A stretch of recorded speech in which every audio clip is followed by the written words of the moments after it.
Good morning, Tehmina Khan is here in TKMaths is fun. In today's video, we will see a concept of cubic and cubic root, and it is a part of the syllabus of O Level Mathematics. Not only O Level, but other board also, IGCSE or CBSE, or any board of year 10 may have this because it's a very basic concept.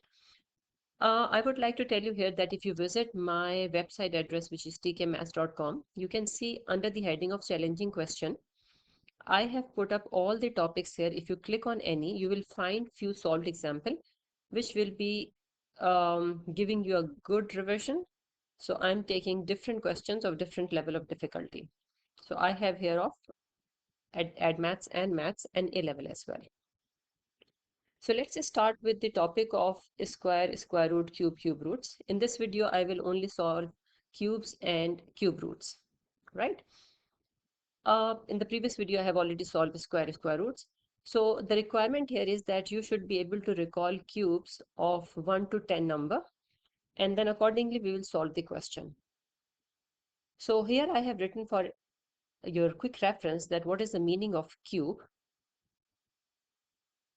When we write, for example, 2 cube, sometimes a student make mistake and they say 2 times 3 is 6. So please remember 2 cube mean 2 times 2 times 2, right? This is the meaning of it. So it means 8. Similarly, 4 cube mean 4 times 4 times 4, which is 64, right? So you should know these cube roots by heart. Otherwise, by prime factorization method also you can find it out. You can make a group of 3. And when you're finding cube roots, so it is just a reverse process of it. So if you take the cube root of these numbers, for example, I have shown here, your answer will be 2. Okay, so if you remember all the cube roots 1 to 10, similarly you can find out their cube roots also. So let's see a question from past paper. Okay, find the value of the following cube of this. Now this is a decimal number. And if you have learned cube of these numbers 1 to 10, then how will you manage this one? So the technique is that you change this decimal into fraction. Now 0.01 is actually equals to 1 upon 100. So if I take cube of it, 1 cube is 1 and 100 cube is with 6 zeros, right?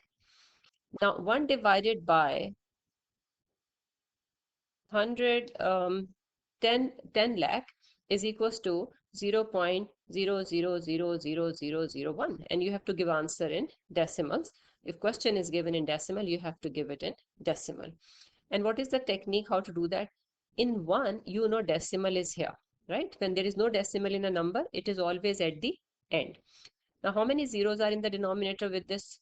1 2 3 4 5 6, right? So it means it will jump 6 places. 1 2 3 4 5 6. So how many zeros? 1 2 3 4 5.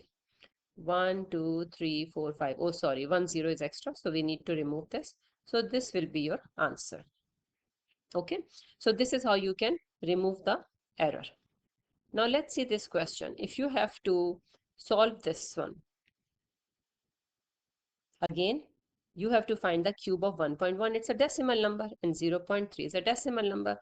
So you will change this into fraction again. So it will be 11 upon 10 because after decimal you have 1 digit. So it is upon 10. Here after decimal you had 2 digits. That's why I wrote upon 100. Again after decimal you have 1 digit. So it is 10. Now 11 cube is, let me just drag it down, 1331 divided by 1000 minus 27 upon 1000, right? So 3 cube is 27. So now denominator is same, I can subtract the numerator. So answer will be 1304 upon 1000. So now I can simply divide this by 1000. Decimal is here, it will jump 3 places. So it will become 1.305, right? Let's see another question, but before that, I would like you to recall a concept, okay, so that you can apply this easily in the question. When it is written cube root of a times b, now there are two terms inside the root number. So it means this cube is applied on both the terms. These are considered as terms, right? So it means cube root of A and cube root of B. This is, I'm just trying to explain to you. You can do it directly also. And when we change radical sign, this is called a radical sign. Okay?